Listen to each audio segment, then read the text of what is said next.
Hi, my name's Anna and I've decided to start documenting my making, predominantly knitting with some crochet and sewing and whatever else I get up to thrown in as well. This video is a little bit different to my previous ones. It's going to be all about how I made these socks. So these were made on a circular sock machine, on a knitting machine. It's not something I know a lot about, so this is by no means a tutorial. It's just a sort of to show you the process. It's not something I knew anything about before. I, prior to this, had made maybe three pairs of socks, two or three, and they were mock ribbed, so I guess the equivalent in hand knitting of knit 3 slip 1. And then this pair is the first time that I used the ribbing or ribber attachment. So this is a proper knit 3 purl 1 ribbed sock. So yeah, I wore these for the first time at the weekend, so they're not looking quite as fresh as they were when they were first finished. They did get a little bit baggy around the top, so I think I might put a bit of elastic just to solve that, but otherwise I think the only other change I would make would be to lengthen the leg a bit. It's just sort of personal choice. So yeah, I'm going to show you the process of how I made them, right through from winding the yarn to sewing them up at the end. I hope you enjoy.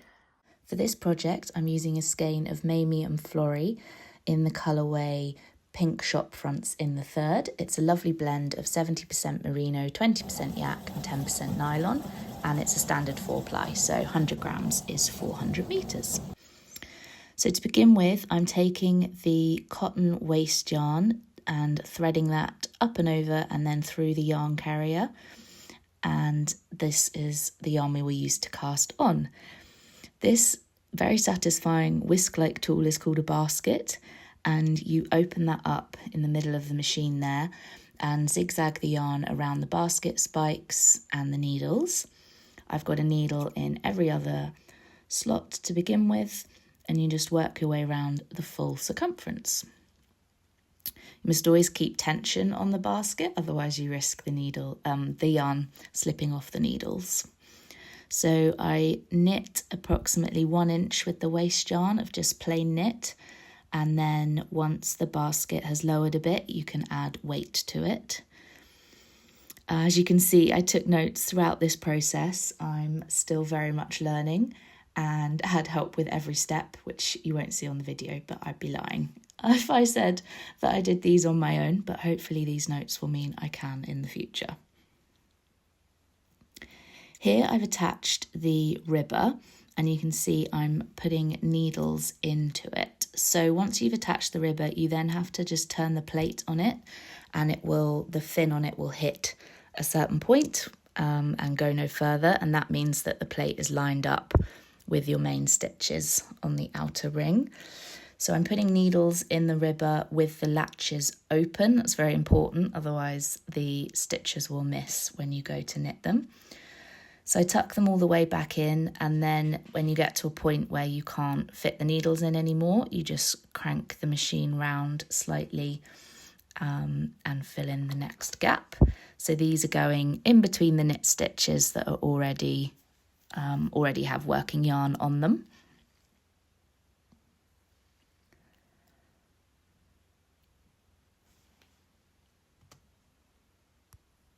Knit a few rounds in the waste yarn. I've then joined the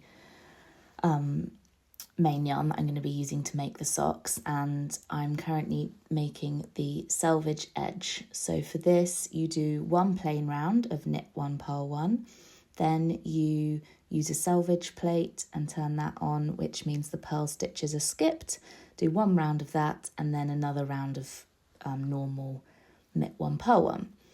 I did a 12 row cuff, and so cranked the 12 rounds. There is a beginning of round marker on the far side of the machine. And then I start changing to a 3x1 rib. So to do this, you take the ring off around the base of the needles. This just stops them falling out whilst you're cranking. And then you transfer the purl stitches, which are on the ribber, onto new knit needles. So you pull the rib needle out, keeping the stitch on it, or pull the pearl needle out. So as you can see here, you slide that out using these little hooks and then transfer it onto a knit stitch, and as always make sure that the latch on the needle is open once you've finished so that it will catch on the next round. Work this as far as possible and then move the carriage round as before so that I can access all of the needles. So this means that we will then have a 3x1 rib, which is what I am doing for the main leg of the sock. It's a little bit fiddly, but you do get into a kind of rhythm with it.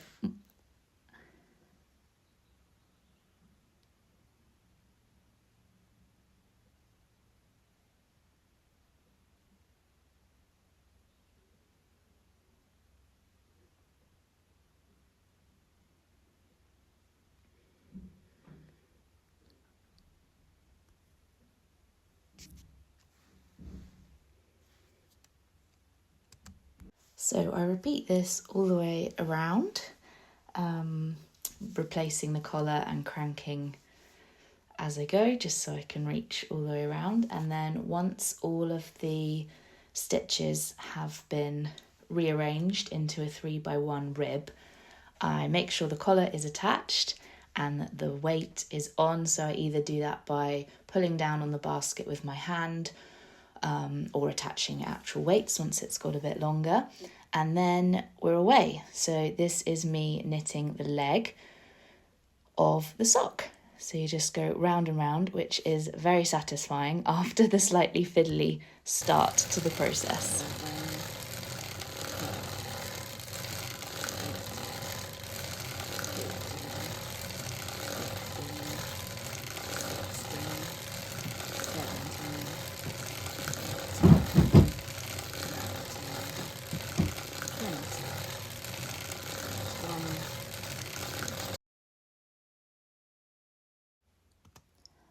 So at this point, I've knit the leg of the sock, and so the next step is to transfer stitches off the ribber so that all the stitches are knits along the bottom half of the sock. So there are 2 yellow marks. You can see one of them at the front there, and there's an equivalent one on the other side.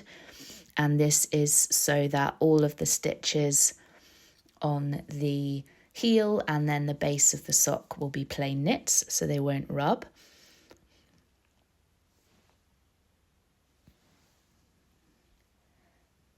So this is the same process as we did at the beginning. So just transferring the stitches that are on the pearl needles on the ribber down onto new needles around the outside.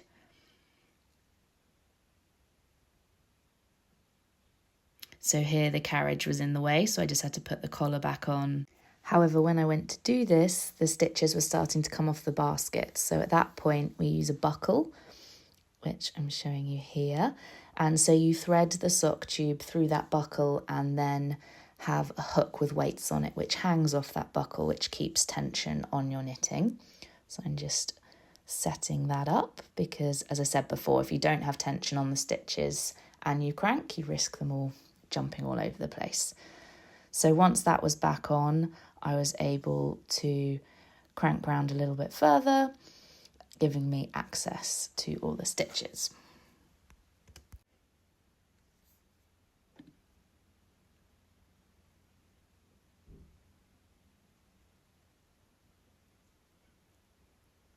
So I'm just working my way across the front of the machine, and I'm aiming for that little, I don't know if you can see, one of the needle spaces has a yellow mark.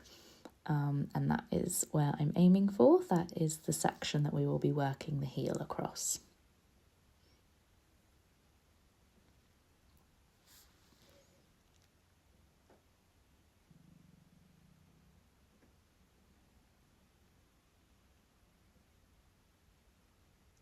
I forgot to record the next little section, but I just did 3.5 rounds of knitting to knit across those new needles that we'd put in the front there.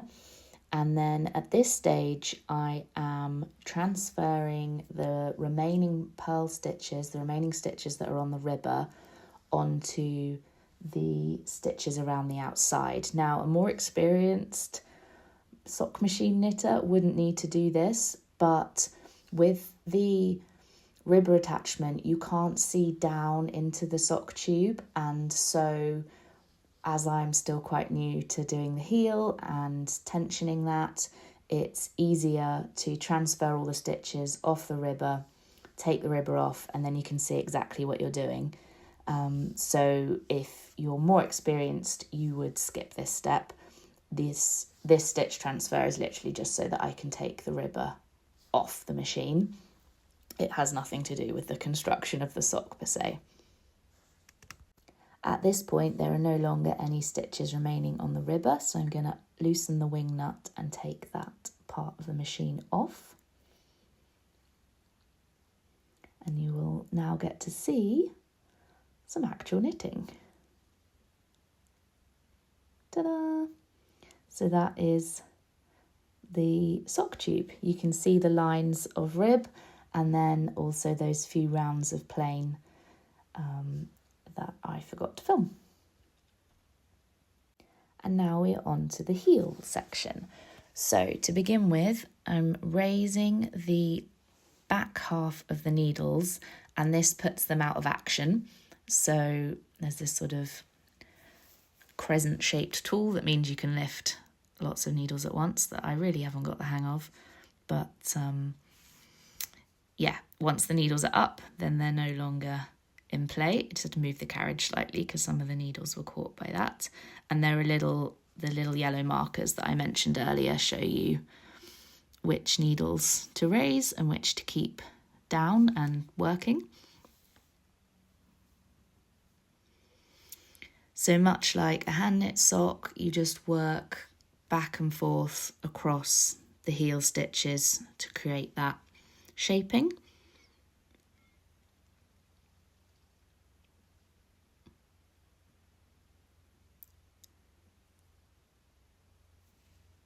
So at this point, out of shot, you put the yarn through a little tension loop, and that means that when you're going back and forward, the edge stitches aren't going to be loopy because the yarn is still under tension.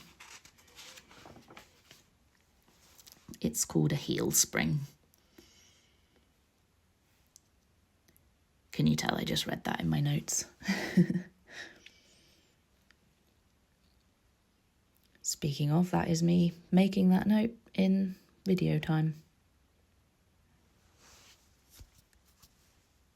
So now we are finally onto knitting the heel. So you knit across all the stitches and then raise the last needle that you knit. I just had to crank on a little bit further to get the carriage out of the way. And then you can see that because of the tension, the heel spring, the tension is on the yarn. And then you come back round across the stitches again and raise the last needle that you knit. And you keep repeating this until there are some further yellow marks, which I don't know if you'll quite be able to see on camera. So that needle that I just tapped is the yellow mark that we keep going until. Here you can see that the edge stitches nearly came off the needle but didn't quite. So I catch them back on, and that is due to the tension on the yarn. So I mentioned earlier that you need to keep tension pulling down on the sock tube to stop this happening, and because you're just knitting back and forth across some of the stitches, you need to adjust how you're adding that tension, and that is where we bring in heel forks, which are the reason I don't like knitting heels. They're super spiky and they're this sort of V-shaped hook, and Johnny's just showing me roughly where I need to aim for them to come through. And much like the buckle earlier, you hook weights onto these and it just keeps tension being pulled through the heel as you knit it. The reason I don't like them is I find them really hard to get them in the right place, and they're really spiky and quite hard to readjust once they're hooked through the fabric. So yeah, just not my favourite part, but very important. And you can see here that it stops those stitches jumping up and causing any dropped stitches, which are much more scary. In machine knitting, in hand knitting, I can fix a drop stitch, no problem. But in this, it's a little more complicated, which is probably just because I'm a beginner, but it's all good practice.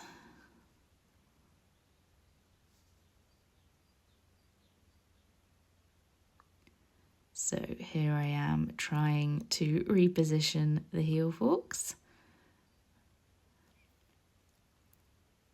without ruining the fabric. So you can see they're quite spiky, and I haven't added any weight on them at the minute. I'm just pulling down on them with my left hand whilst I'm cranking with the right.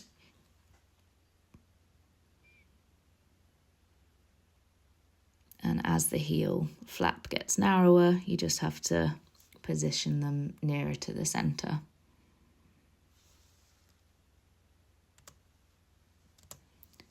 As I said, very much a beginner. I got a lot of help making these socks.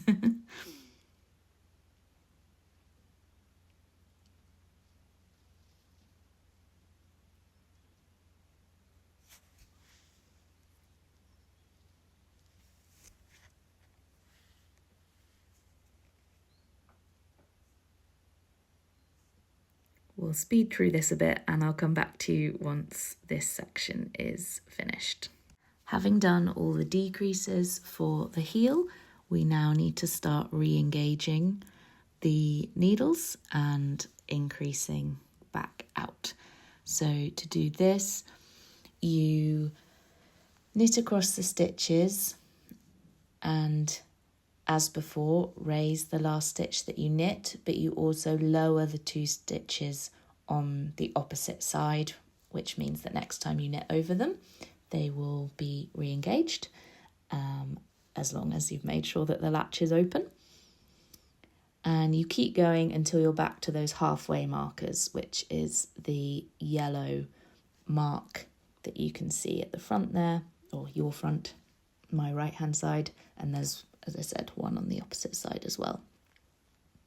So you continue to have to keep shuffling the heel forks a bit just to keep the tension correct and the stitches happily sitting at the base of the needles. I quite enjoy this bit. The heel forks don't need moving as much, and you get in quite a nice rhythm of raise 1, lower 2.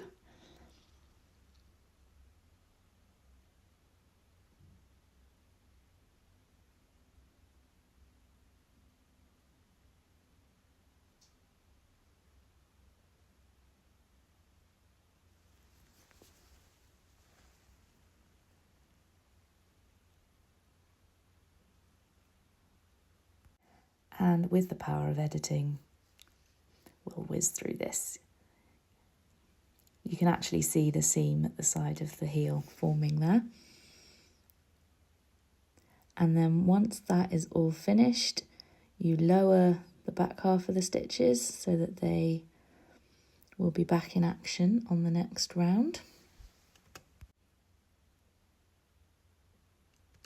And the next step is to reattach the ribber, which I will whiz through because you've sort of seen this process before.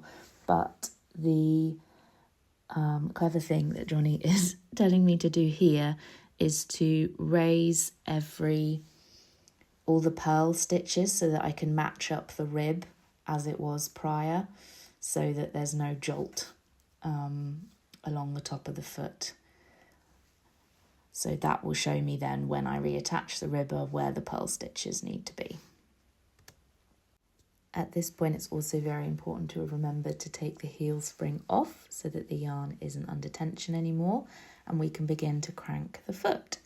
So I did 68 rows total for my foot, stopping after 63 or stopping after 64, and transferring the stitches off the ribber again and removing the ribber. So the foot is 3x1 rib on the top and plain knit underneath, and this again is just a design feature so that there's no chance of the socks rubbing on the soles of your feet whilst you wear them. I have to say, cranking the leg and cranking the foot are the most satisfying bits, because you do just get to whiz round without thinking too much.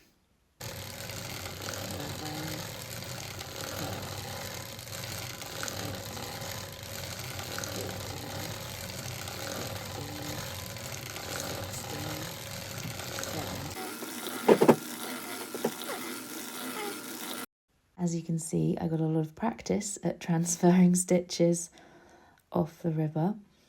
So the slightly, I don't know if it's unusual, but it's something I'd never really considered, is that machine knit socks, the construction of the heel and the toe are the same. So unlike on hand knit socks where you end up with the toe, or on top down hand knit socks, you end up grafting at the very sort of along the tips of your toes, as it were, whereas on a machine knit sock, the seam is sort of across the base of your toes. If you look at shop bought socks, they're generally the same. And so the construction is a repeat of what we did for the heel. So this is me taking the stitches off the ribber so that we can remove that again and I can see what I'm doing to knit the toe. Again, I'm going to whiz through this bit because I had over an hour of footage and I didn't even film every step, so I didn't think anyone would want to sit through that. So this is just transferring those stitches so that we've got knit stitches all the way around. Just coming to the last few.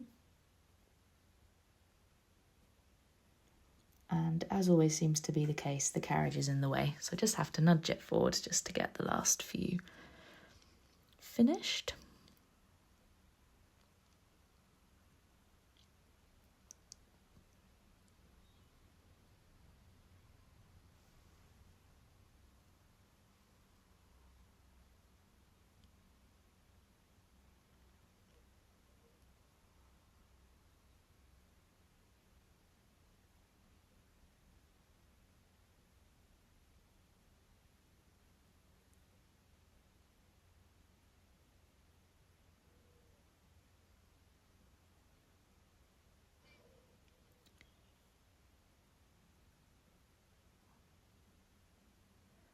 And then we pop the collar back on before taking the ribber off for the final time.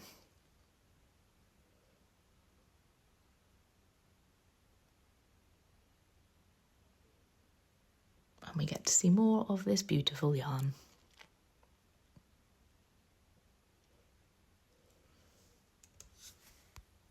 It was at this point that I realised I had some dropped stitches that had run quite a long way down the foot. And so I found my tiniest crochet hook and fixed them, which was a bit of a pain, but managed to get them hooked back onto the needles safely. And so we are back onto what is the toe, but will look remarkably like the heel. So raising those back stitches so they're out of action, and then knitting across the front half, gradually decreasing as we go until we reach those markers nearer the centre, and then increasing back out. I don't know if anyone wants to watch this again, really. I think I've watched this footage so many times I'm going a bit mad, so we might go through a little bit quicker just so that we get to the end of the sock sometime this week.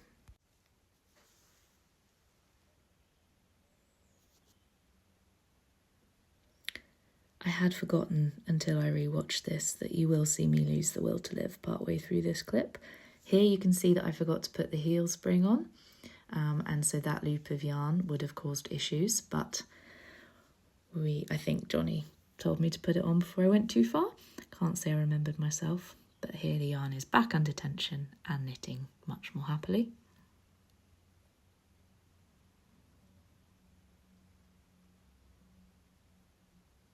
So the larger weights that were holding the tube had gotten too low and don't really impact things that much at this stage. So I took them off, put the heel forks in, and was just checking which was the last stitch I'd done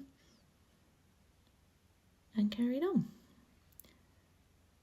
And here I hadn't noticed the stitches at the front had jumped up quite so high, and that is because my heel fork was in the wrong place and not pulling down on those stitches enough. Thankfully, Johnny came to my rescue and fixed this for me.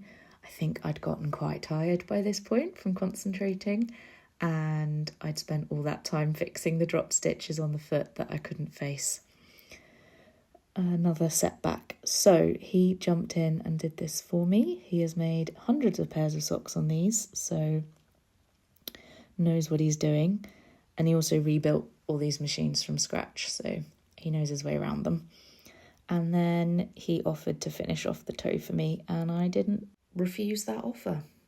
So here we are. I am very helpfully lifting needles as he goes. Couldn't have done it without me. And then you can tell I'm tired because I completely forgot to film the next step, which was reattaching some waste yarn and knitting a couple of inches of just plain knit to finish off the sock. And then this final section is quite satisfying. So you've just got to keep quite a lot of weight on the yarn.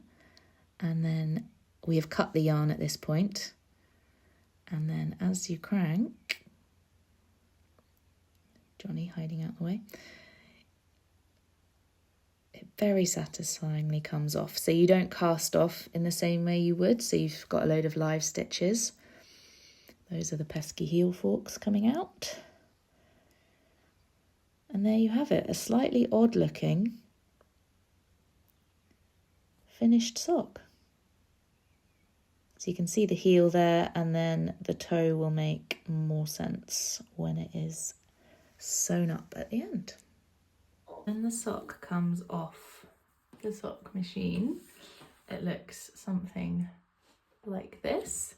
So this end here is where we cast on, also like the selvage edge, and then this is this is the waist yarn we cast on with, and then started the sock. So that, you can see I've started there, just have to unravel that and you're left with a nice cuff. And then the other end, so you can see a bit more easily here how the toe and the heel are the same. So you've got the heel of the sock here, and then this is the toe. So what you do here is line these up so this sits on the top of the sock, so it prevents it like rubbing on your foot because there'll be a slight seam.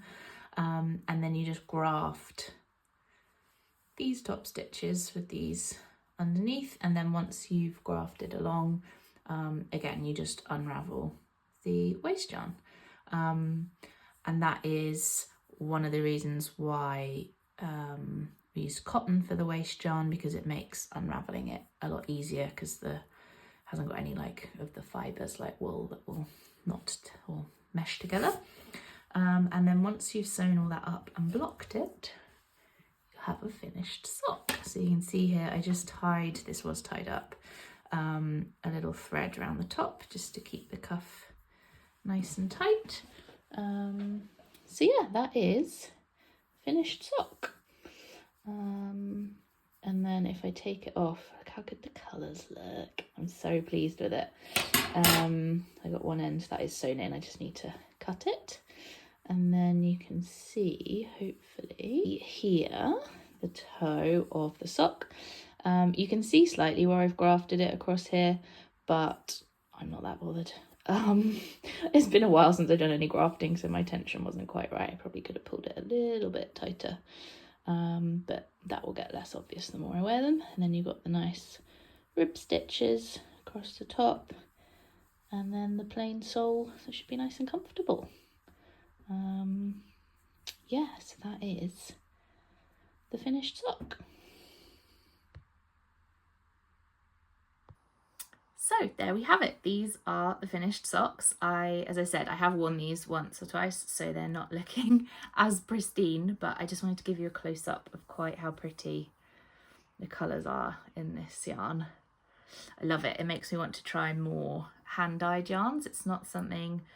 I knit with speckles quite a few years ago and they weren't quite my cup of tea, but this sort of style I love, so I'll keep an eye out. If you have any dyers that you recommend, let me know.